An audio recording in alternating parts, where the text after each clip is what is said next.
The cube PQRSTUVW is shown. Any three of its vertices can be connected to form a triangle.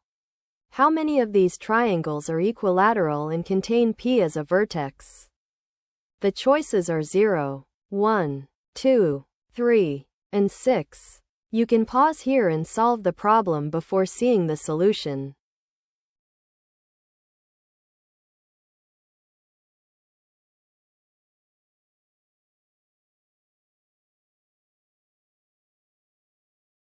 Let's think about which triangles in a cube can be equilateral.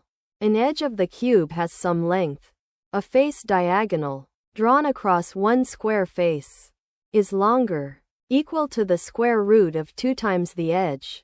The space diagonal, going through the middle of the cube, is longer still, because all 3 sides of an equilateral triangle must be equal. The only way is for every side to be a face diagonal. Now look at vertex P. 3 faces of the cube meet at P. On each of those faces, the diagonal starting at P reaches the corner directly opposite P on that face.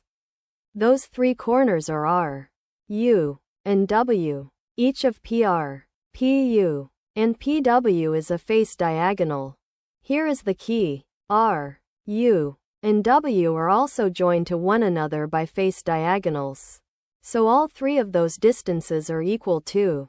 That means P together with any 2 of R, U, and W makes a triangle with 3 equal face diagonal sides.